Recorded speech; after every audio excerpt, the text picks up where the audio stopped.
Matania Radio.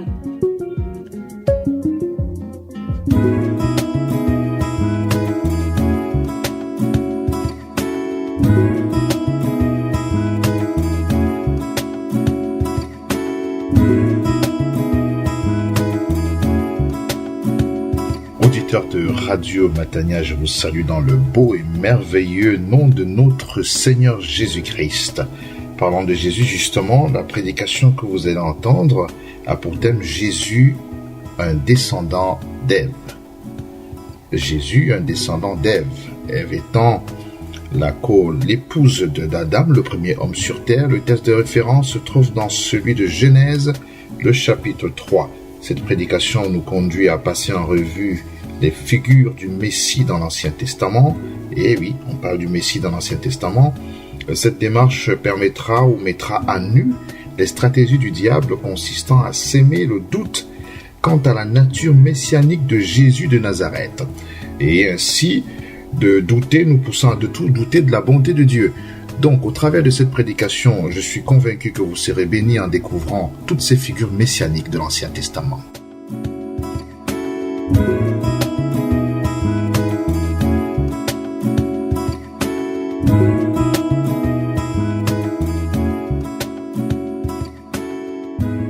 Ouvrez vos Bibles, s'il vous plaît.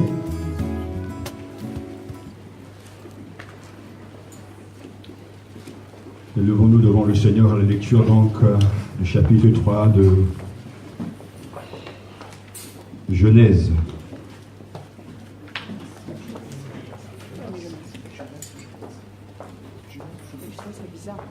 La Genèse chapitre 3. Genèse chapitre 3. Vous avez entendu? Il est même jeunesse. D'ailleurs, même le titre de nous a interpellé. J'ai trouvé ça bizarre. Genèse chapitre 3, verset 1. Le titre de ce message, c'est Jésus, un descendant d'Ève. Donc, Genèse chapitre 3, verset 1, nous lisons la parole de Dieu. Nous l'accueillons. Or, le serpent était la plus astucieuse de toutes les bêtes des champs que le Seigneur Dieu avait faites. Il dit à la femme, « Vraiment, Dieu vous a dit, vous ne mangerez pas de tout arbre du jardin ?» La femme répondit au serpent, « Nous pouvons manger du fruit des arbres du jardin, mais du fruit de l'arbre qui est au milieu du jardin, Dieu a dit, vous n'en mangerez pas et vous n'y toucherez pas afin de ne pas mourir. » Le serpent dit à la femme, « Non, vous ne mourrez pas. Mais Dieu sait que le jour où vous en mangerez, vos yeux s'ouvriront et vous serez comme des dieux possédant la connaissance de ce qui est bon ou mauvais. » La femme vit que l'arbre était bon à manger, séduisant à regarder, précieux pour agir avec clairvoyance. Elle en prit un fruit dont elle mangea. Elle en donna aussi à son mari qui était avec elle et il en mangea. Les yeux à tous deux s'ouvrirent et ils surent qu'ils étaient nus. Ayant cousu des feuilles de figuier, ils s'en firent des pailles. Or, ils entendirent la voix du Seigneur Dieu qui se promenait dans le jardin au souffle du jour. L'homme et la femme se cachèrent devant le Seigneur Dieu au milieu des arbres du jardin. Le Seigneur Dieu appela l'homme et lui dit, « Où es-tu » Il répondit, « J'ai entendu ta voix dans le jardin, j'ai pris peur, car j'étais nu et je me suis caché. » « Qui t'a révélé, dit-il, que tu étais nu? Est-ce que tu as mangé de l'arbre dont je t'avais prescrit de ne pas manger ?» L'homme répondit, « La femme que tu as mise auprès de moi, c'est elle qui m'a donné du fruit de l'arbre, et j'en ai mangé. » Le Seigneur Dieu dit à la femme, « Qu'as-tu fait là ?» La femme répondit, « Le serpent m'a trompé et j'ai mangé. » Le Seigneur Dieu dit au serpent, « Parce que tu as fait cela, tu seras maudit. Entre tous les bestiaux et toutes les bêtes des champs, tu marcheras sur ton ventre et tu mangeras de la poussière tous les jours de ta vie. Je mettrai l'hostilité entre toi et la femme, entre ta descendance et sa descendance. Celle-ci te meurtrira à la tête et toi tu la meurtriras au talon. » Il dit à la femme, Je ferai qu'enceinte tu sois dans des grandes souffrances. C'est péniblement que tu enfanteras des fils. Ton désir te poussera vers ton homme, et lui, il te dominera. Il dit à Adam, parce que tu as écouté la voix de ta femme et que tu as mangé de l'arbre dont je t'avais formellement prescrit de ne pas manger, le sol sera maudit à cause de toi. C'est dans la peine que tu t'en nourriras tous les jours de ta vie. Il fera germer pour toi l'épine et le chardon, et tu mangeras l'herbe des champs. À la sueur de ton visage, tu mangeras du pain jusqu'à ce que tu retournes au sol, car c'est de lui que tu as été pris. Oui, tu es poussière, et à la poussière tu retourneras. L'homme appelait la femme, sa femme du nom d'Ève, c'est-à-dire la vivante, car c'est elle qui a été la mère de tout vivant. Le Seigneur Dieu fit pour Adam et sa femme des tuniques de peau dont il est revêti. Le Seigneur Dieu dit, voici que l'homme est devenu comme l'un de nous par la connaissance de ce qui est bon ou mauvais. Maintenant, qu'il ne tende pas la main pour prendre aussi de l'arbre de vie, en manger et vivre à jamais. Le Seigneur Dieu l'expulsa du jardin d'Éden pour cultiver le sol d'où il avait été pris. Ayant chassé l'homme, il posta les chérubins à l'orient du jardin d'Éden avec la flamme de l'épée foudroyante pour garder le chemin de l'arbre de vie. Amen. Amen. Amen. Vous vous asseoir.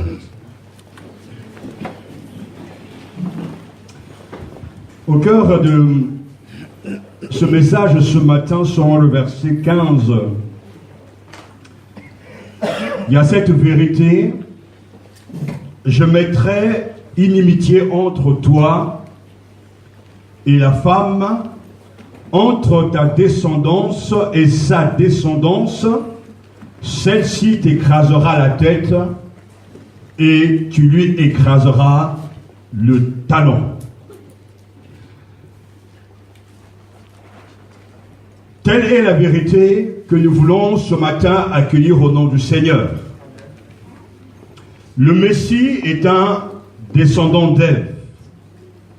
Le Dieu qui se révèle au commencement donc de la Genèse est le Dieu créateur qui a créé toutes choses, parce que le premier verset nous dit bien que au commencement Dieu créa le ciel et la terre, et il dit que la lumière soit et la lumière fut. C'est le même Dieu créateur qui va créer Adam, et c'est le même Dieu créateur qui sera témoin de la chute, de la rébellion d'Adam et Ève, mais c'est le même Dieu qui va promettre la venue d'un libérateur, la venue de celui qui va vaincre le serpent. Et c'est pour ça que la vérité que nous voulons ce matin accueillir en son nom, c'est que Dieu ne détruit pas les rebelles, il les sauve par Jésus-Christ. Dieu ne détruit pas les rebelles, mais il les sauve par Jésus-Christ. Un des traits frappants de l'Ancien Testament est l'attente grandissante du Messie. Et elle commence immédiatement après la chute. Adam et Ève viennent de pécher, et Dieu annonce son intention de sauver les pécheurs par un descendant de la personne même par laquelle le péché est entré dans le monde. Je mettrai inimitié entre toi et la femme, entre ta descendance et sa descendance. Celle-ci t'écrasera la tête et tu lui écraseras le talon. Telle est la première promesse faite à l'homme déchu. Cette promesse contient à elle seule la totalité de l'évangile. C'est pour ça qu'on l'appelait le proto-évangile, la première annonce de l'évangile, la première bonne nouvelle de l'évangile. Dieu ne ment pas. Ce qu'il dit, il accomplira. Rappelez-vous que Dieu n'a jamais donné un engagement qui ne tiendra pas, ni encouragé une espérance qui n'a pas l'intention de satisfaire. Croyons en Dieu et croyez aussi en sa parole. Amen. La promesse s'est accomplie pour nous. De l'autre côté de la croix, le Christ est l'accomplissement de cette promesse. Amen. Il a écrasé la tête du serpent sur le poids du calvaire. Amen. Et que soit la destruction totale de ce que le péché a entraîné dès le début, malgré la chute, malgré la désobéissance, malgré la rébellion, dès le début, une victoire est annoncée. Le salut est annoncé. La rédemption est annoncée. Dieu n'anéantit pas les rebelles. Dieu ne détruit pas les rebelles, mais il le sauve par Jésus-Christ. Et ce matin, si nous voulons mesurer la portée, la force d'un si grand sauveur, d'un si puissant sauveur, il nous faut absolument comprendre ce chapitre, parce que ce chapitre est la clé pour comprendre tous les types de Messie qui vont venir. Car tous annoncent la venue d'un libérateur. Tous annoncent celui qui a le pouvoir sur le péché et sur la mort. Malgré la misère qui a touché nos premiers parents, le Seigneur continue à annoncer un chemin de victoire, un chemin de délivrance. Le salut est possible. Amen. Le catéchisme pose la question de Westminster, bien sûr, quel est donc l'état de misère dans lequel l'homme est tombé? Et la réponse est, par sa chute, l'humanité tout entière a perdu la communion avec Dieu et s'est placée sous la colère et la malédiction du Seigneur. Aussi a-t-elle été assujettie à toutes les misères de la vie présente, à la mort même et aux souffrances de l'enfer pour toujours. Mais ce n'est pas là simplement la révélation des Écritures, car la révélation de l'Écriture annonce celui qui descend d'Ève et qui écrasera la tête du serpent. Si nous voulons comprendre Dieu, si nous voulons comprendre la venue de Jésus-Christ, nous devons d'abord être d'accord sur le problème. Si nous ne sommes pas conscients, si nous ne sommes pas d'accord sur la synthèse du problème biblique, nous ne serons pas d'accord sur la solution. Parce que si nous pensons que notre problème est un problème lié à nos vies physiques, la solution devra être physique. Si notre problème est le cancer, la solution devra être donc un médecin qui va nous aider à guérir de cette maladie. Quel est donc le problème de fond? Cette semaine, entre parenthèses, j'ai écouté 2 enquêtes à la radio et on a annoncé qu'une fois de plus, les Français sont les bonnets d'âne en anglais de toute l'Europe. Les Français sont nuls en anglais. C'est la énième fois que nous sommes les derniers, entre parenthèses. Alors il y avait des spécialistes, des linguistes qui étaient là et les uns et les autres donc échangeaient leur expérience. Mais moi j'attendais justement la question du journaliste et la question était mais quelles sont les causes de cette nullité? Alors chacun y allait de son expérience. Mais après avoir discuté ça et là, fait le tour de la table, ils sont tous arrivés au même constat. Il y a un manque de formation des enseignants et il y a l'autosuffisance des Français. Les Français, ils ont l'impression qu'ils sont les maîtres du monde. Parce qu'on a une culture où on a l'impression qu'on domine le monde. Alors que tout le monde sait que si tu connais l'anglais, tu peux aller partout dans le monde, tu arriveras toujours à t'en sortir. Si tu connais le français, tu iras dans certains pays, tu vas t'en sortir. Si tu connais les Congo comme moi, tu n'iras pas loin. Sauf en toi, quelque part de notre pays. Et ces spécialistes disaient que d'abord, il faut former donc les professeurs qu'eux-mêmes soient amoureux de la langue et qu'ils aiment la langue. Et l'autre point qui était intéressant sur le côté culturel, c'est-à-dire il n'y a pas du fun dans ce qu'on apprend l'anglais, c'est-à-dire les gens ont l'impression que c'est dur, on ne donne pas la joie d'apprendre la langue. Et c'est une réalité. Et c'est seulement qu'à la fin, tout le monde était d'accord sur les solutions, plus de moyens concernant la formation, et il faut travailler la mentalité des Français, et alors là, c'est un autre problème. La deuxième enquête que j'ai entendue à la radio, c'est que les Français, une fois de plus, c'est incroyable, hein, ils sont les plus grands fraudeurs d'Europe. Parce que le jeudi, il y a eu une opération coup de poing dans les métros, dans les trains, et on n'a jamais autant arrêté et verbalisé des fraudeurs. Il y en a en masse, en pagaille, en puissance. Dans tous les pays où il y a des métros, nous sommes les numéros 1. Et une fois de plus, en écoutant justement le secrétaire des transports publics, etc., il expliquait ce qu'est une culture française, c'est-à-dire on aime se révolter. Pour tous ceux qui participaient à ce débat, pouvaient dire on a les moyens, mais on a décidé de ne pas le faire, parce qu'on n'aime pas qu'on nous impose des lois, on nous impose des prix, etc. Mais il dit, mais si tout le monde pensait comme ça, agissait ainsi, il n'y aura plus de métro en France. Mais pourquoi les Anglais ne le font-ils pas? Pourquoi les Portugais ne le font-ils pas? Mais c'est culturel. Il faut changer la culture.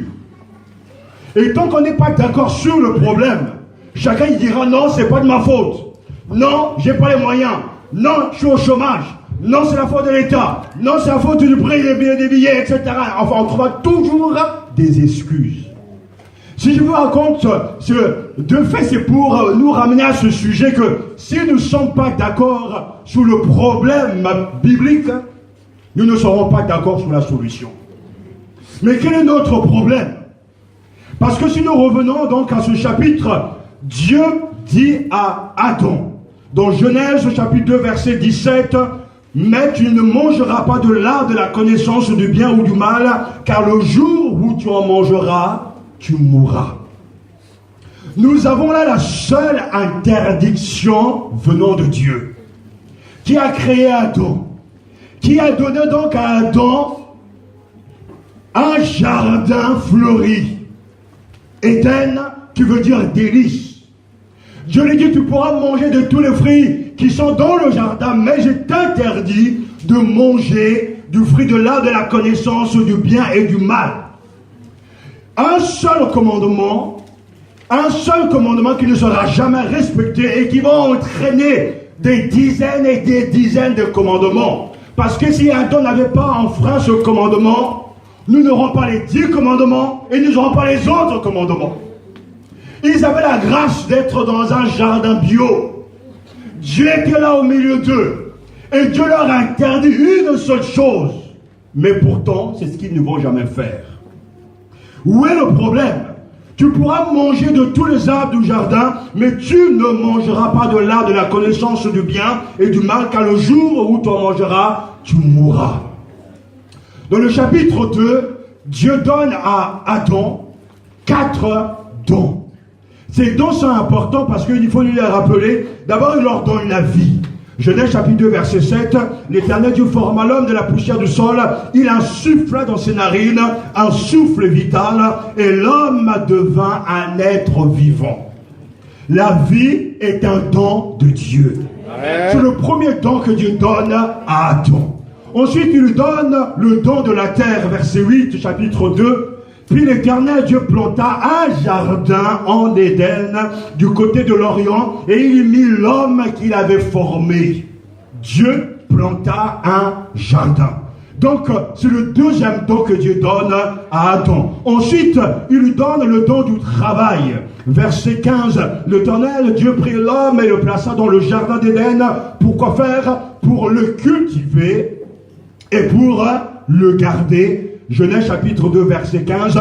Et le quatrième don que Dieu donne à l'homme, c'est le don de la sexualité. Versets 22 à 24. L'Éternel Dieu forma une femme de la côte qu'il avait prise à l'homme et il l'amena vers l'homme.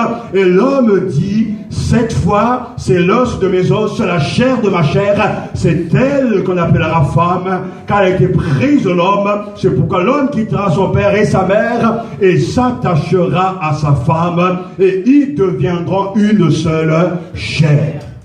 Malgré tous ces dons, Adam et Ève vont pécher.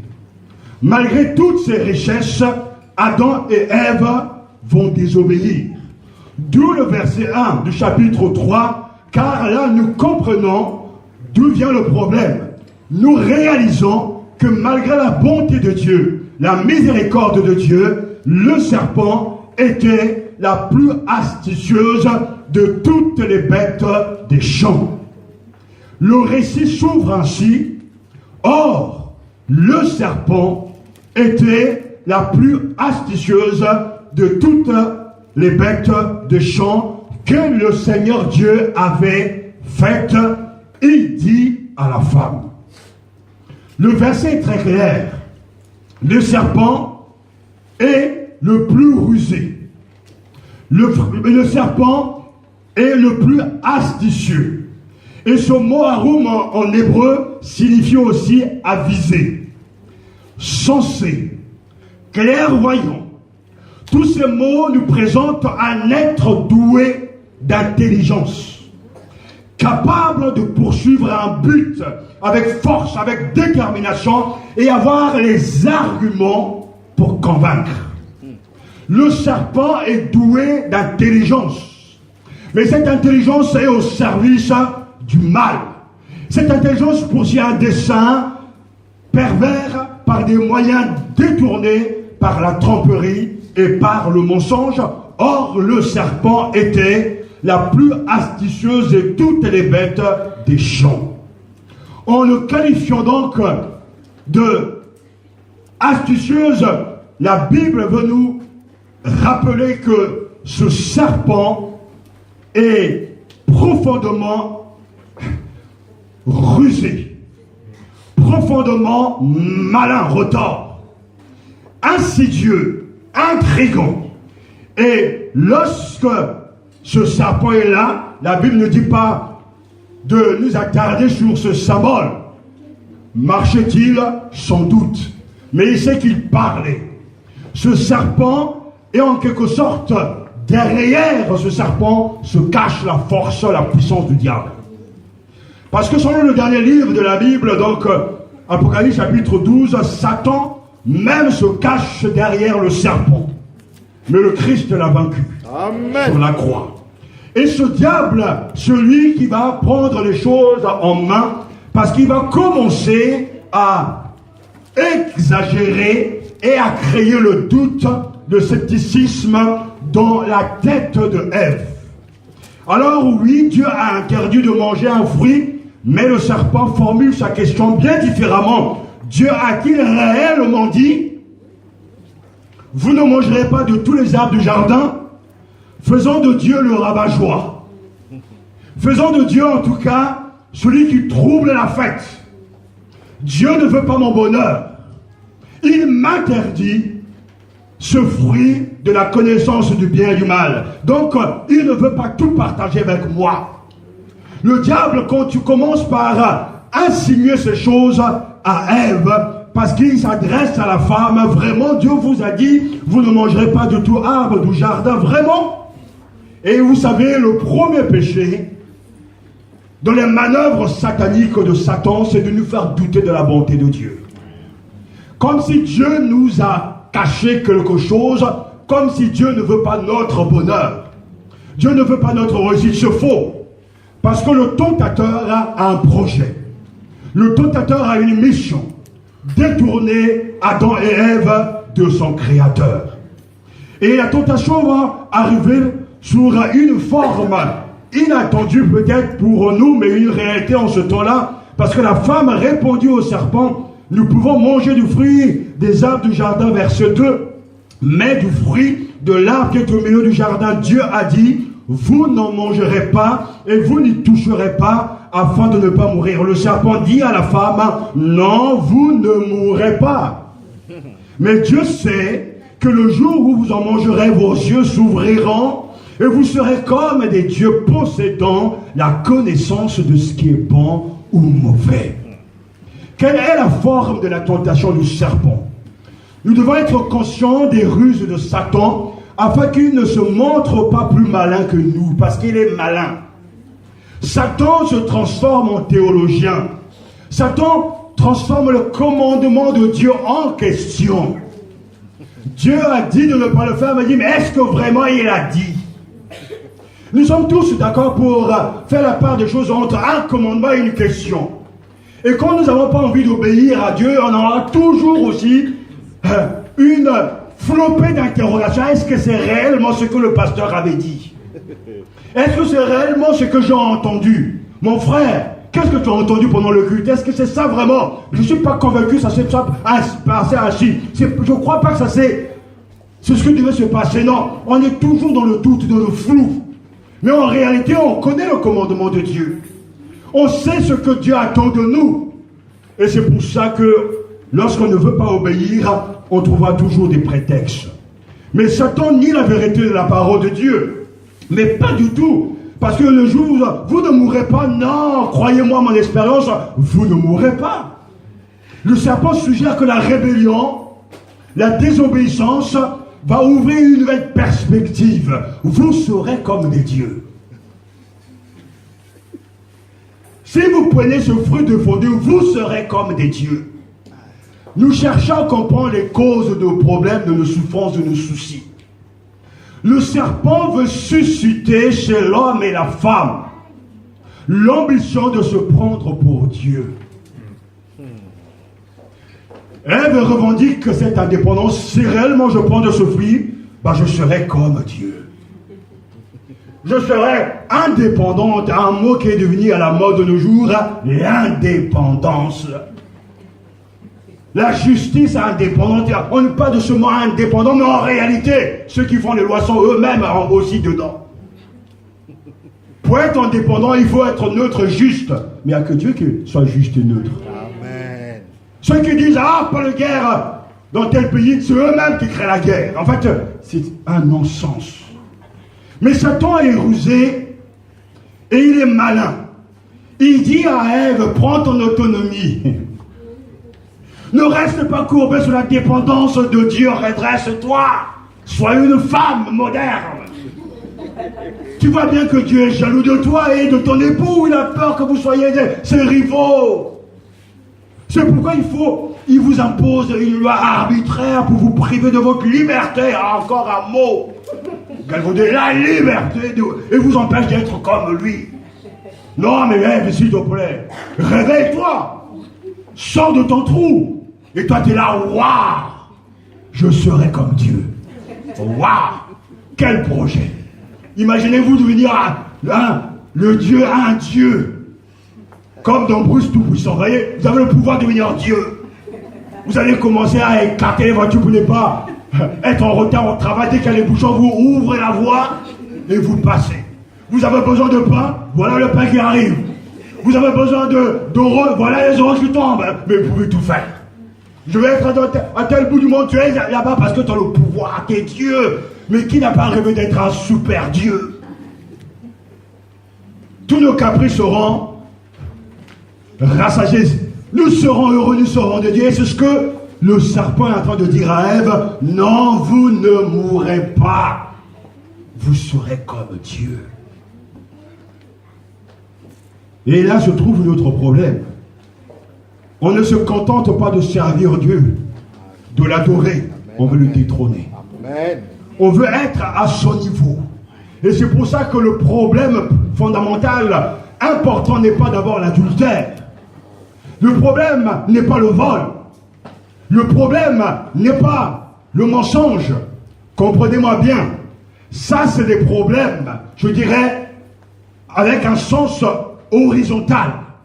Lorsque je mens, c'est mal. Lorsque tu commets l'adultère, c'est mal.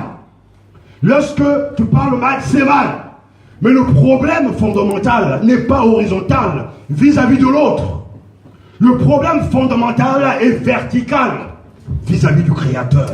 Amen. Notre rébellion est d'abord à l'égard de ce que Dieu a interdit. Notre problème, c'est que nous avons décidé de ne plus écouter Dieu. Nous avons décidé de vivre nos vies selon nos propres principes. Nous avons décidé de prendre nos références par rapport à nous-mêmes. Nous avons refusé l'autorité de Dieu pour nous soumettre à nos propres caprices. Donc le problème majeur de l'être humain, c'est avant tout le fait qu'il a désobéi à son Créateur. Et David, l'homme sur le cœur de Dieu, l'avait tellement saisi. Il avait compris par l'Esprit de Dieu, parce que le psaume 51 nous dit que, après avoir péché, alors que le péché a touché des êtres autour de lui, la nation, David prononce ces paroles, mais remarquables d'une profondeur incomparable. J'ai péché contre toi, et j'ai fait ce qui est mal à tes yeux. Tous les péchés touchent d'abord Dieu, parce que c'est une rébellion, parce que de la désobéissance, parce que Dieu l'a interdit, tu ne mangeras pas du fruit de l'arbre de la connaissance du bien et du mal, et le jour où tu en mangeras, tu mourras. Mais Adam et Ève se sont rébellés contre leur Créateur. Et de cette rébellion découle donc le mensonge, le vol, l'adultère, la convoitise, mais à la base, c'est un non catégorique à l'autorité de Dieu. Et si nous voulons retrouver le chemin du paradis, de la bénédiction de Dieu, il faut nous soumettre à Dieu. Amen. Revenir vers lui de tout notre cœur. Et quand réellement la relation verticale sera exacte et juste, nous serons heureux horizontalement. Amen. Parce que lorsque nous faisons du mal à quelqu'un, le mal sera vu dans un sens horizontal. Tu m'as fait du mal, je te fais du mal. Mais on oublie que le mal que tu fais, c'est d'abord au Créateur qui t'interdit de le faire. Que Dieu vous donne de comprendre cela. Parce qu'on veut régler les conséquences du péché, mais on ne comprend pas la racine. La femme vit que l'arbre était bon à manger. Pourtant, l'interdit est là. Séduisant à regarder, précieux pour agir avec clairvoyance.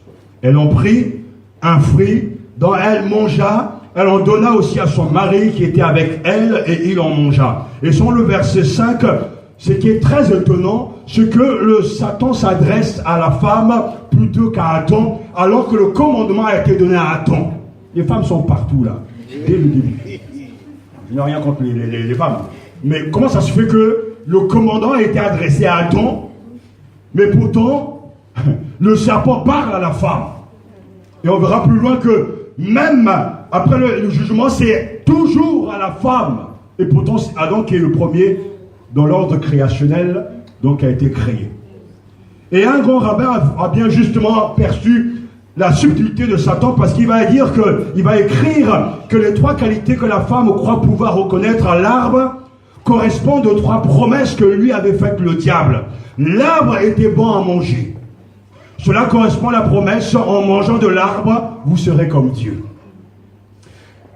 Il était objet de convoitise pour les yeux. Cela correspond à la promesse: vos yeux s'ouvriront. La femme croit que l'arbre va lui permettre de voir ce qui lui est caché, qu'il va lui donner la lucidité. L'arbre, enfin, était désirable pour comprendre. Cela correspond à la promesse: vous serez connaissant le bien et le mal. J'attire votre attention parce que il semble que pour la femme, sur les suggestions de Satan, le fait de prendre de ce fruit défendu, cette femme sera profondément comblée. C'est pour ça qu'il y a un jeu de mots ici. Elle voit, elle désire, elle souhaite, complètement troublée. Donc la bouche a envie de manger, la vue est attirée et l'intelligence veut entrer en fonction de ce que le serpent est en train de dire. Il y a un conflit. Dieu qui a dit: ne prends pas, ne mange pas. Le Satan qui dit: prends et mange et tu seras satisfait. Et un jeu intérieur est en train de s'exercer dans le cœur de Ève, mais nous savons qu'elle va pencher du côté donc du mal, et nous n'avons aucune explication sur l'origine de tout ça, mais nous savons, parce que ce sont des faits bibliques, qu'elle a entendu, qu'elle a regardé, qu'elle a convoité, et qu'elle a accepté de prendre de ce fruit défendu. Elle en a mangé, elle en a donné à son mari. Frères et sœurs, chers amis, le mécanisme du péché est pareil. Satan nous fait croire que la désobéissance, je dirais, est jouissive, c'est-à-dire on prend son pied quand on commet le péché. On est satisfait lorsqu'on se rebelle. On est comblé lorsqu'on désobéit à Dieu. On est heureux lorsqu'on enfreint les commandements du Seigneur. On est comblé lorsque l'on fait ce que l'on veut, et le langage courant, le discours national, chacun est libre de faire ce qu'il veut. Qu'on n'impose pas aux autres ce qu'ils ne veulent pas faire, mais chacun est libre. Mais notre liberté passe par la soumission à Dieu. Amen. Et le monde et Satan va proposer tellement de palliatifs, tellement de choses pour combler le cœur de l'homme. Quand tu vas commettre l'adultère, il y a de la jouissance dans ce péché. Lorsque tu vas mentir, il y a la jouissance dans ce mensonge. Parce qu'il va dans ton sens à toi. Lorsque tu vas voler, il y a la jouissance dans ce que tu t'appropries. Mais parce que c'est ainsi. Parce que c'est là la tactique du diable, c'est de nous faire comprendre, croire qu'on est comblé lorsqu'on ne respecte pas Dieu. Alors les gens vont continuer à sniffer, à s'enivrer de plus en plus dans le péché, au point qu'à un moment donné, le péché ne nous trouble plus. On n'est même plus paniqué. Les gens peuvent aller de péché en péché, de mensonge en mensonge, ou de médisance en médisance, mais leur âme n'est plus du tout troublée parce qu'ils sont comblés dans le mal. Que Dieu ait pitié de nous. Amen. Parce que l'interdit sera toujours là. Tu ne voleras pas. Tu ne convoiteras pas le bien de ton prochain. Tu ne mentiras pas. Tu ne rendras pas un culte à un autre Dieu que le seul vrai Dieu. Ainsi, chers amis, frères et sœurs, le cœur de tous les problèmes humains réside dans notre rébellion contre le Dieu qui est notre Créateur. C'est lui qui nous a créés, dont nous portons l'image. Et c'est pour ça que le chemin de la victoire passe par l'humilité. Amen. Son repentir, c'est de faire demi-tour. Toutes nos difficultés, sans exception, remontent à cette seule source fondamentale qui est notre rébellion et la juste malédiction divine qu'elle a attirée sur nous. Notre sort est lié au péché, le nôtre comme celui des autres également. Nous avons péché contre toi et nous avons fait ce qui est mal à tes yeux. Si nous comprenons maintenant la portée, la source de nos problèmes, quand les enfants n'écoutent plus, quand les enfants volent, quand il y a des difficultés dans notre société, on pourra changer autant de fois qu'on le veut de gouvernement, ça ne changera rien. Parce que le problème n'est pas horizontal, bien qu'il faut combattre le mal, mais le problème est d'abord vertical. Nous sommes des rebelles. Nous sommes des incorrigibles. Nous ne voulons pas qu'il règne sur nous. Il a tous les problèmes. Mais béni soit Dieu parce qu'il est passé outre et que lui-même a décidé, malgré cette rébellion, de nous sauver. Amen. Parce qu'il nous aime.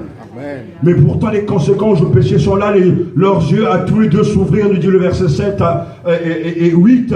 Et ils surent qu'ils étaient nus, ayant cousu des feuilles de figuier, ils s'en firent des pagnes.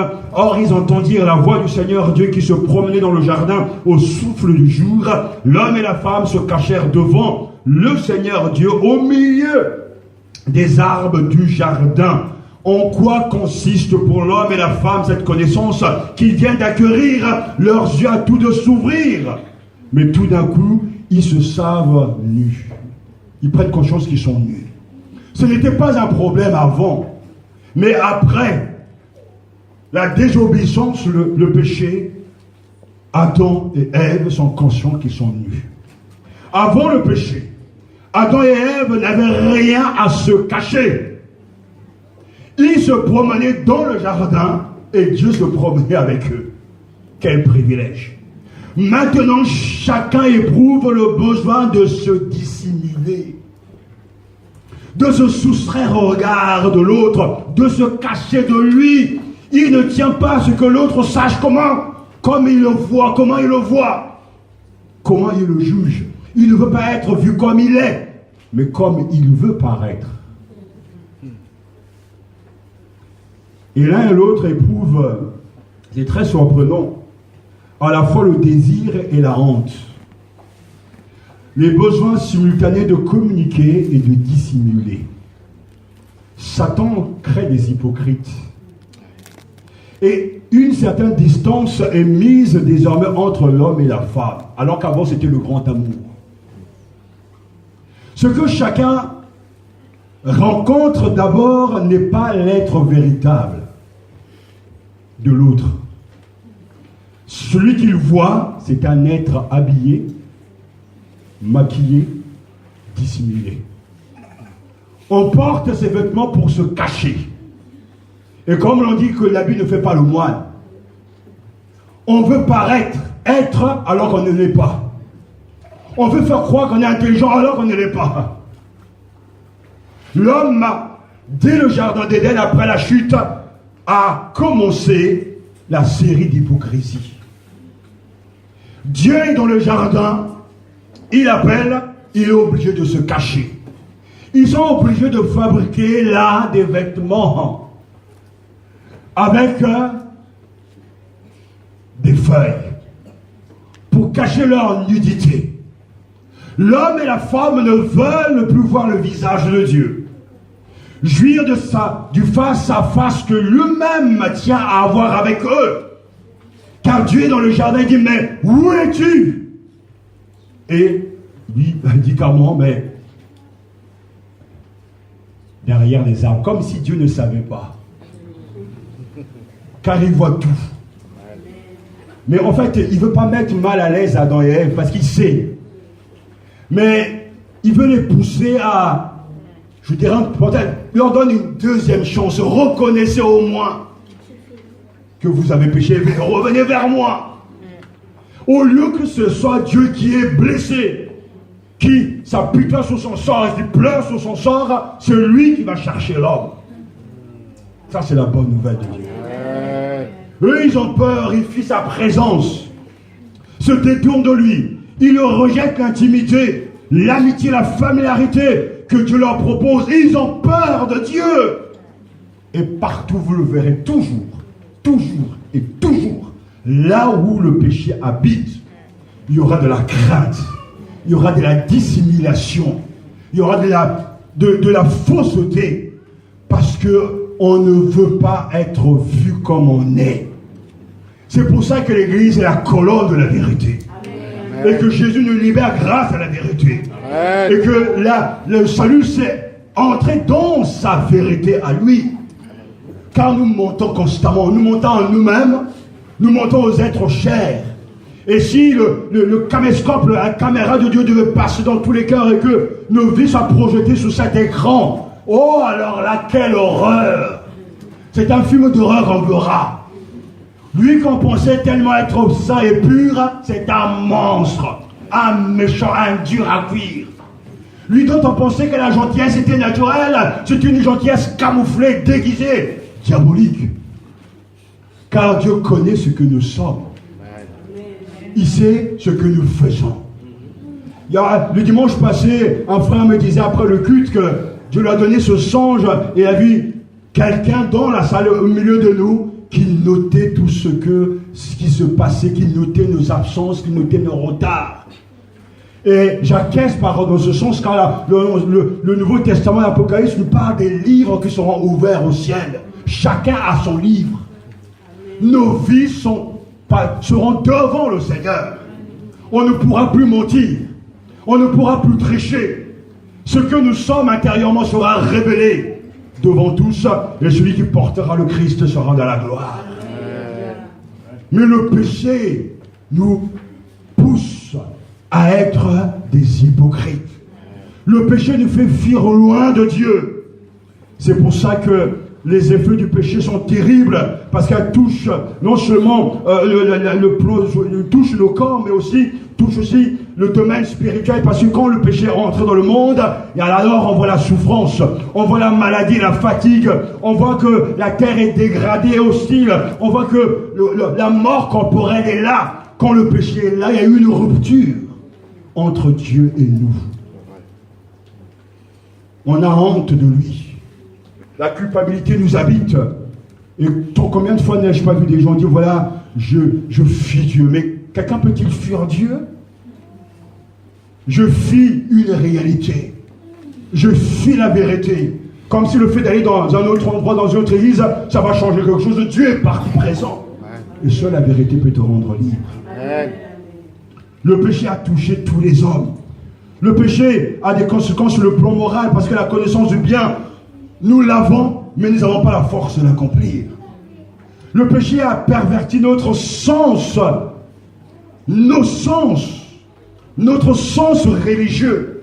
Au lieu de craindre Dieu, on s'est fabriqué des veaux d'or. Au lieu d'avoir la crainte de Dieu, nous avons la peur de Dieu. Au lieu de porter les conséquences de nos responsabilités, de nos fautes, on les met toujours sur le dos de quelqu'un d'autre. C'est la femme que tu m'as donnée. Et la femme dit, c'est le serpent. C'est jamais moi, c'est toujours l'autre. Le péché a des conséquences sur la faculté même de l'homme. Il utilise sa créativité pour le mal. Vous regardez ce génie Einstein, parce que son nom est tellement... Au lieu de mettre cette intelligence au service du bien, on arrive à fabriquer des bombes nucléaires. Cette intelligence est capable de fabriquer des petits robots pour soigner les hommes, mais capable de fabriquer de grenades pour faire exploser les gens. Nous sommes dans la totale contradiction. Le péché résulte de cette rébellion-là. Et c'est grave, frères et sœurs. Dieu est celui qui t'appelle. Où es-tu?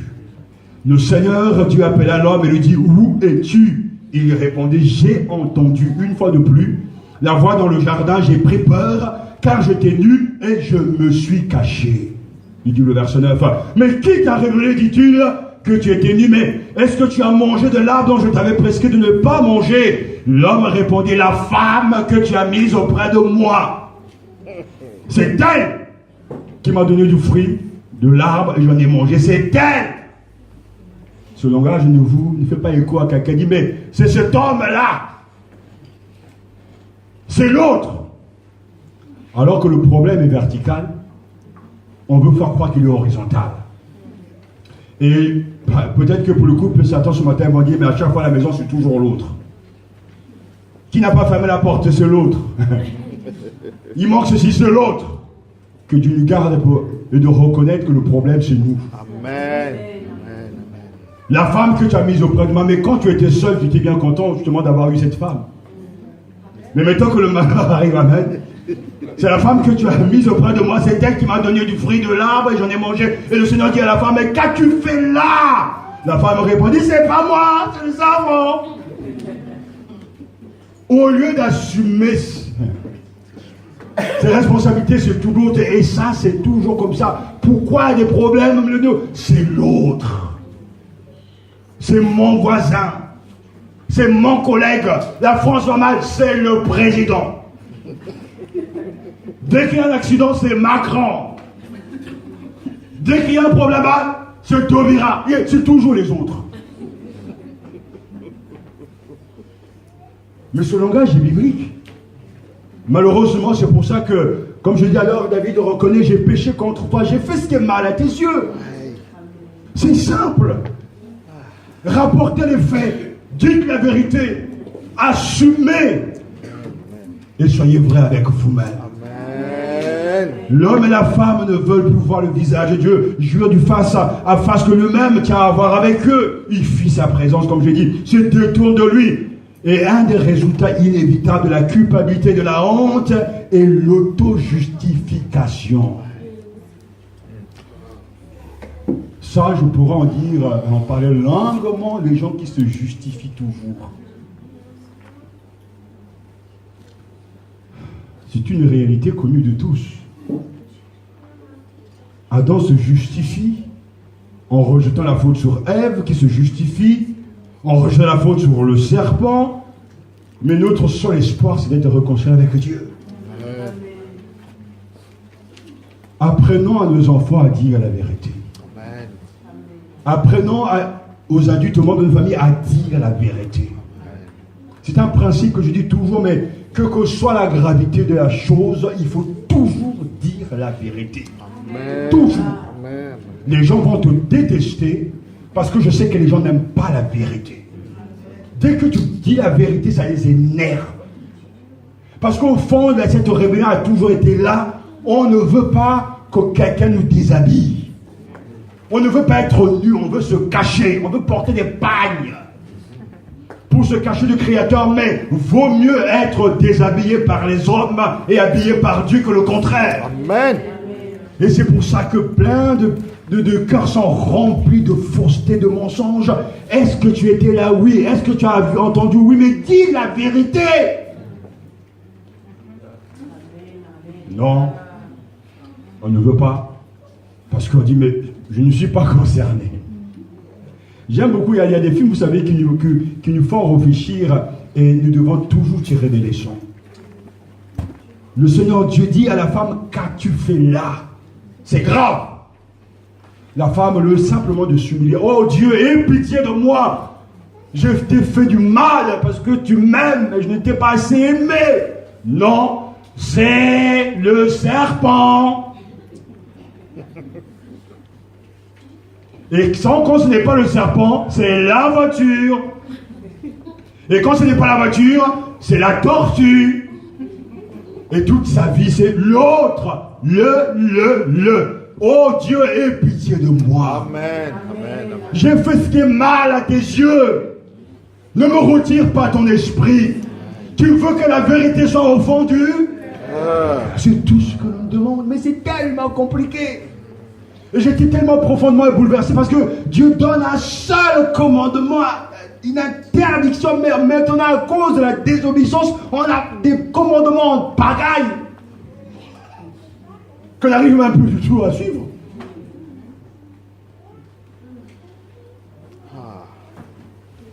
Et à la suite de cette rébellion, l'Éternel Dieu prononce 3 malédictions. D'abord au serpent. Verset 14, parce que tu as fait cela, tu seras maudit entre tous les bestiaux et toutes les bêtes des champs. Tu marcheras sous ton ventre et tu mangeras de la poussière tous les jours de ta vie. Je mettrai l'hostilité entre toi et la femme, entre ta descendance et sa descendance. Celle-ci te meurtrira, t'écrasera la tête, et toi tu la meurtriras au talon. Je mettrai l'hostilité entre toi, c'est-à-dire je mettrai la haine entre toi et la femme, entre ta descendance et sa descendance. C'est très important parce qu'il y a la descendance de la femme et il y a la descendance du serpent. Donc c'est pour ça que ne soyez pas troublés que partout vous trouverez des bons et des mauvais. Que ce soit dans les églises, il y a des vrais chrétiens, il y a aussi des vrais satanistes. C'est comme ça, ne rêvez plus. À la base déjà ça existait, il y a la descendance du serpent. Et il y a la descendance de la femme. En fait, le mot ici, c'est la progéniture, la sémence de la femme et la sémence du serpent. Et de la sémence de la femme viendra le Messie, le roi de gloire. Alléluia. Celui-ci te meurtrira à la tête, il t'écrasera, mais toi, tu le mordras au talon. Alléluia. Mais Christ sera vainqueur. Je veux dire que ce verset constate l'hostilité fondamentale entre le serpent et l'humanité. Ça a commencé depuis le commencement et ça ne s'arrêtera pas. Il y aura guerre. La guerre entre Dieu et Satan. Le bien et le mal. Mais Christ va triompher de tout cela. Parce qu'après avoir maudit le serpent physique, Dieu se tourna vers le serpent spirituel, Satan, le séducteur, le menteur, pour le maudire. Il t'écrasera la tête et toi tu le blesseras au talon. Cette lutte a commencé dans le jardin. Un message d'espérance ressort de ce passage de malédiction. La progéniture de la femme, c'est Christ. Amen. Qui vaincra un jour le serpent. Amen. Alléluia. Amen. Je ne sais pas si vous avez vu le film La Passion du Christ de Mel Gibson. C'est un film saisissant, surtout la première scène. Là, je suis sûr que tout le monde n'a peut-être pas regardé parce que ceux qui ont peur du serpent ont dû trouver la tête, quoi. On voit Jésus à Gethsémane en train de prier. Là, on a rien, c'est fort. Et pendant qu'il est en train de prier, on voit un serpent qui se glisse sur lui. Et Jésus se lève après ce temps d'intercession et il écrase le serpent, la tête du serpent. En fait, ça, c'est mémorial parce que C'est là le symbolisme de Genèse chapitre 3. Le Christ a écrasé la tête du serpent. Et Gethsémane est le commencement de cette victoire. Et ce film est saisissant parce que cette image montre que tout ce qui va se passer, la passion, comment se découle de la victoire du descendant d'Ève, le Messie, qui a le pouvoir d'écraser la tête du serpent. Et c'est pour ça que seul le Christ, il a fallu attendre le Nouveau Testament pour se rendre compte que lui seul a le pouvoir de démasquer Satan. Là où Adam et Ève ont échoué, le Christ a remporté la victoire. Dans le désert, le Satan s'approche de lui. Il lui propose tous les royaumes. Il lui propose de l'adorer. Alors que Jésus est rempli du Saint-Esprit après son baptême, il est conduit par le Saint-Esprit dans le désert pour être tenté par le diable. Le diable arrive comme dans le jardin d'Éden et il va le tenter de désobéir, de se détourner du projet de Dieu. Mais Jésus dira, arrière de moi, Satan. Car tu adoreras le Seigneur ton Dieu seul. Et cette victoire, c'est là. Lui, il est en train d'écraser la tête du serpent. Et au moment justement de la passion, on le voit bien qu'il ne refuse pas, après avoir prié 3 fois, Seigneur, écarte de moi cette coupe. Mais à la fin, il se soumet. Non pas ce que je veux, mais ce que tu veux. Amen. La tête du serpent est écrasée. Là où Adam et Ève, on leur propose du fruit de défendu, ils disent oui. Le Christ dit non pas ce que je veux, mais ce que toi tu veux. Alléluia. C'est le chemin de la victoire. Alléluia.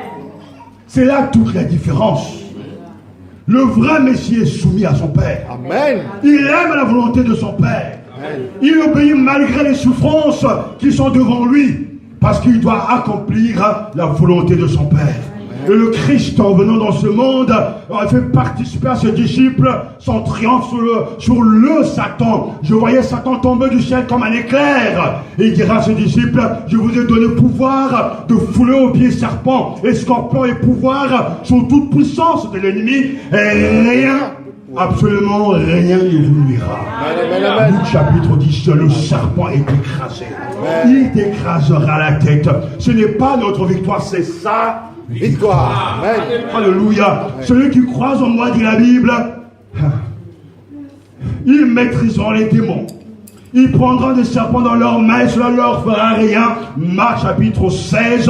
Et Paul écrira dans Romains chapitre 16, verset 20, le Dieu de paix écrasera le Satan sous vos pieds bientôt.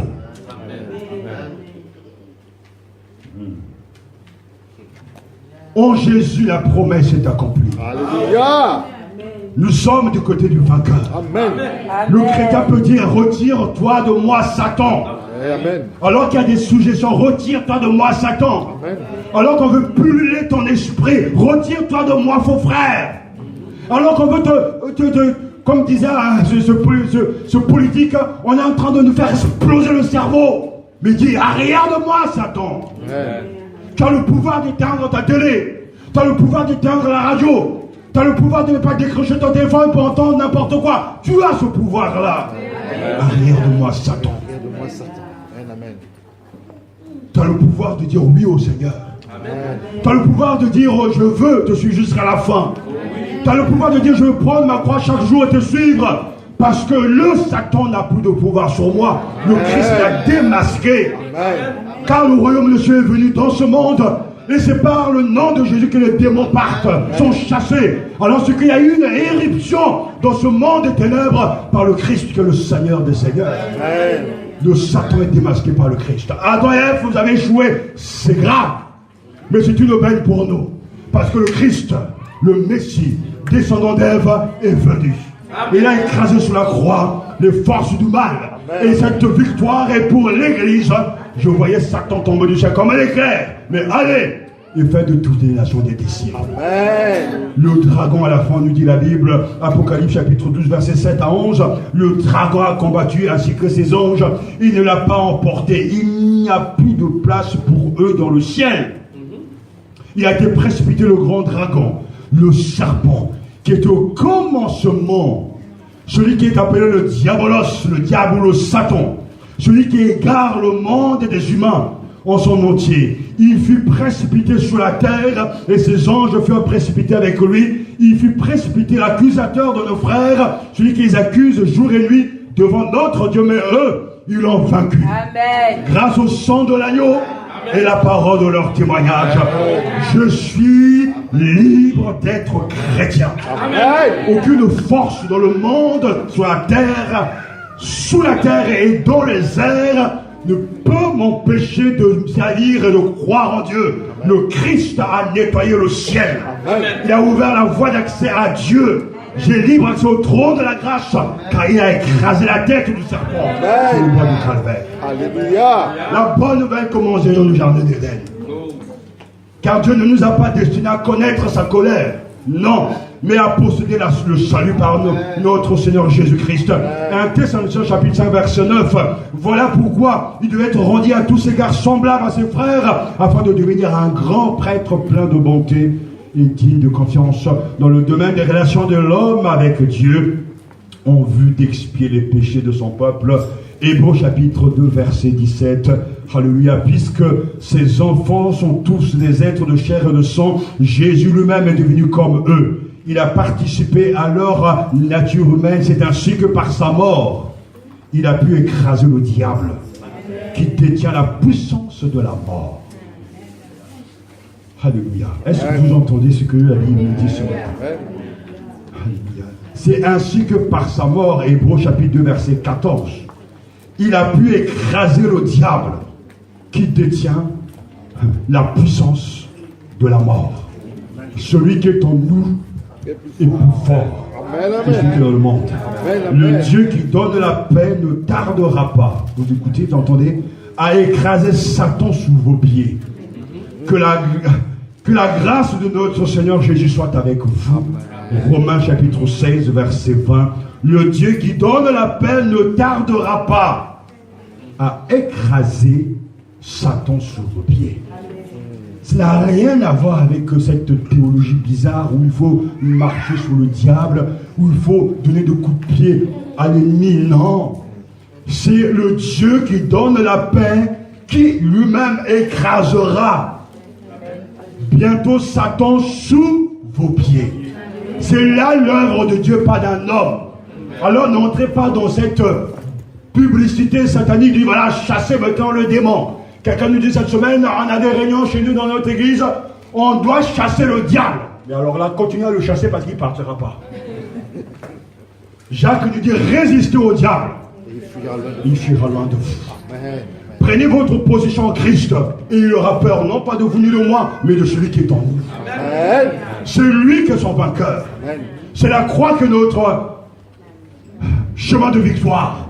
Et le Christ a écrasé le serpent, le séducteur, celui qui s'oppose toujours, le diabolos, Lucifer, le dragon. Sous la croix, il a dépouillé les autorités, il a mis publiquement spectacle en triomphant d'elle par la croix. Le Christ est le vainqueur du grand serpent. Alléluia. Alors même quand il viendra avec ses séductions, et lorsqu'il viendra avec ses manœuvres de résistance, de destruction, le Seigneur que le roi, le Seigneur que notre roi, le chef de l'église, ne laissera jamais faire les choses, à moins qu'il ait un projet, un enseignement à donner à son peuple.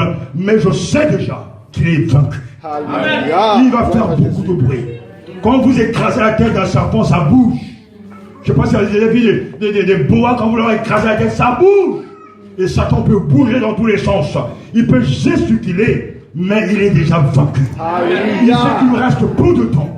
Il doit détruire, il doit casser, il doit décourager, mais il est déjà vaincu. Ils l'ont vaincu à cause du sang de l'agneau. J'ai dit constamment. Apocalypse chapitre 12, ils l'ont vaincu qui? Les élus grâce au sang de l'agneau et de la parole de leur témoignage. Il faut vivre selon cette vérité. Cesse de croire au mensonge de Satan. Quand le péché dans ta vie, répands-toi. Reconnais que tu as péché contre Dieu. Quand tu mens, demande pardon d'abord à Dieu et demande pardon à ton prochain. Quand tu voles, demande pardon à Dieu et demande pardon, restitue à ton prochain. Mais règle d'abord ton compte avec Dieu. Amen. Quand le premier offensé, c'est lui. Et c'est pour ça que même si les hommes ne peuvent pas te pardonner, lui te pardonne. Amen. Et celui qui te justifiera à la fin. Je mettrai inimitié entre toi et la femme. Il a le pouvoir, et la Bible dit, de nous mordre le talon. Il y a des souffrances. Le Christ n'est pas sorti vainqueur comme ça. Il a souffert. Donc, le serpent a ce pouvoir de mordre le talon. Mais Jésus l'a vaincu. Jésus n'est pas resté dans le tombeau. Et à la femme, la malédiction aussi est tombée. Ah, Dieu, pourtant, avait béni chacun, dit, soyez féconds et multipliez-vous. Mais la femme dit, je ferai qu'enceinte tu sois dans des grandes souffrances. Aïe, aïe, aïe. Ça ne nous concerne pas, hein, nous les hommes. Ce sont les femmes. C'est des douleurs aujourd'hui, c'est des difficultés. Au point que c'est une... Mais ça, c'est pas la pire des malédictions. Vous savez, la pire des malédictions, c'est ce qui suit. C'est péniblement que tu enfanteras des fils, ok, mais ton désir te poussera vers ton homme. Et lui, il te dominera.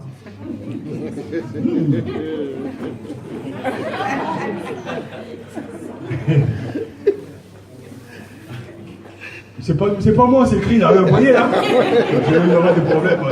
Ça va, avec mes pouces, ça n'a pas de problème. Mais c'est écrit là. Ton désir te poussera vers ton homme et lui te dominera. Donc, de deux côtés, il y a des problèmes. C'est vrai. D'un côté, c'est la domination, le totalitarisme, voilà. Et de l'autre côté, le désir. Et l'autre dit, au lieu de nourrir ce désir, et boum, il te dominera. Mais ça, c'est la conséquence du péché. Ton désir te poussera vers ton homme et lui te dominera. Le désir de la femme se porte vers son mari afin de le contrôler. Et lui, à son tour, domine sur elle.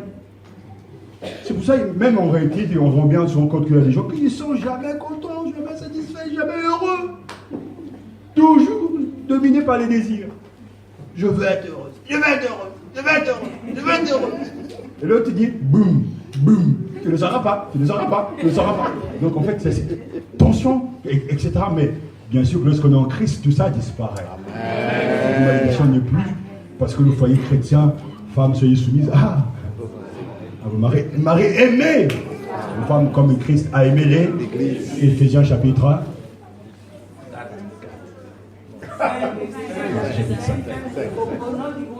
Amen. Et quand il y a cette harmonie dans le foyer, ça va bien. Et on se rend bien compte que nous, on a vraiment des obligations incroyables. Franchement, il faut que je demande pardon à l'épouse parce que aimer l'Église, ma femme comme Christ a aimé l'Église. Je l'aime, mais là, non, c'est beaucoup quand même. Par la grâce de Dieu, c'est possible. Amen. Je crois qu'on doit toujours se repentir. Parce que Christ a aimé l'Église jusqu'à mourir. Bon, c'est vrai que peut donner un bras, donner un pied, un œil. Mais c'est compliqué cette affaire-là. Bon, bref. Mais la malédiction qui tombe sur l'homme est pire. Verset 17 pour terminer. Alors Dieu dit à Adam, parce que tu as écouté la voix de ta femme. Oh, je pensais qu'on était sorti là, mais ça en revient quand même. Et que tu as mangé l'arbre dont je t'avais formellement prescrit de ne pas manger, le sol sera maudit à cause de toi. Mais qu'est-ce qu'il y a à voir avec le sol? Ce texte nous pose beaucoup de questions, mais le sol sera maudit à cause de toi. C'est dans la peine que tu t'en nourriras tous les jours de ta vie. Il fera germer pour toi l'épine et le chardon, et tu en mangeras l'herbe des champs, et tu mangeras l'herbe des champs à la sueur de ton visage. Même le fait de prêcher, on transpire déjà quoi, c'est dur. Tu mangeras du pain jusqu'à ce que tu retournes au sol, car c'est de lui que tu as été pris, et tu es poussière, et à la poussière tu retourneras. Voilà ce qui tombe sur l'homme. Et vous savez, tout ça à cause de quoi? De la rébellion. C'est terrible, hein? Et le reste, vous le savez, ils vont être expulsés du jardin d'Éden. Ce sont des exilés, ils ne connaîtront jamais la paix. Et Dieu va fermer le jardin parce qu'il posta les chérubins à l'orient du jardin d'Éden avec la flamme de l'épée foudroyante pour garder le chemin de l'arbre de vie. Il y a des gens qui ont cherché cet endroit. Comme si en Orient, ils vont trouver là où se trouve le jardin d'Éden. Ne faites pas ça, ça n'a rien à voir. On est vraiment là dans la... c'est pas pour faire, il ne faut pas faire ça. Mais ce que Dieu va faire est très intéressant parce qu'avant, quand le péché est entré dans le jardin, Adam et Ève se sont confectionnés des vêtements eux-mêmes. Mais cette fois-ci, c'est Dieu qui va les habiller.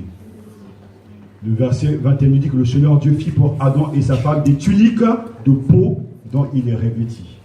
Nous avons là l'image de Jésus qui va venir et dont on dira: voici l'agneau de Dieu qui ôte le péché du monde. Jean chapitre 1, verset 29. Frères et sœurs, Dieu ne nous détruit pas. Il ne détruit pas les rebelles. Et nous le sommes encore ce matin. Mais il veut le sauver. Amen. Par Jésus-Christ. Il faut reconnaître les conséquences d'une faute. Il faut reconnaître les conséquences du péché. Nous avons besoin de nous humilier, de revenir à Dieu, de tout notre cœur. Parce que le salut est pour tous. Et en guise de conclusion, je vous invite à ouvrir vos Bibles. Parce que tout cela est accompli en Jésus. Romains chapitre 5, versets 15 à 21. Romains chapitre 5, versets 15 à 21. Béni soit Dieu parce que le problème du chapitre 3 de la Genèse est résolu en Jésus. Jésus est cette solution. Jésus est le descendant d'Ève. Jésus est notre salut. Romains chapitre 5, verset 15 à 21 nous dit: mais il n'en est pas du don gratuit comme de la faute. Car si par la faute d'un seul, beaucoup sont morts, à plus forte raison, la grâce de Dieu et le don qui vient de la grâce d'un seul homme, Jésus-Christ, ont-ils été abondamment répandus sur beaucoup. Il n'en va pas de ce don comme du péché d'un seul homme. Car le jugement, après une seule faute, aboutit à la condamnation, tandis que le don gratuit, après de nombreuses fautes, aboutit à la justification. Amen. Si par la faute d'un seul, la mort a régné par lui seul, à bien plus forte raison, ceux qui reçoivent l'abondance de la grâce et du don de la justice, régneront-ils dans la vie par le seul Jésus-Christ. Amen. Ainsi donc, comme par une seule faute, la condamnation s'étend à tous les hommes, de même par un seul acte de justice, la justification qui donne la vie s'étend à tous les hommes. Amen. En effet, comme par la désobéissance d'un seul homme, beaucoup ont été rendus pécheurs. De même par l'obéissance d'un seul, beaucoup seront rendus justes. Amen. Or, la loi est intervenue pour que la faute soit amplifiée. Mais là où le péché s'est amplifié, la grâce a surabondé. De la sorte que, comme le péché a régné avec la mort, ainsi la grâce règne par la justice. Alléluia. Pour la vie éternelle, par Jésus-Christ, notre Seigneur. Amen. Amen. Genèse 3.15 est accompli en Jésus-Christ. Amen. Amen. Amen. Prions le Seigneur.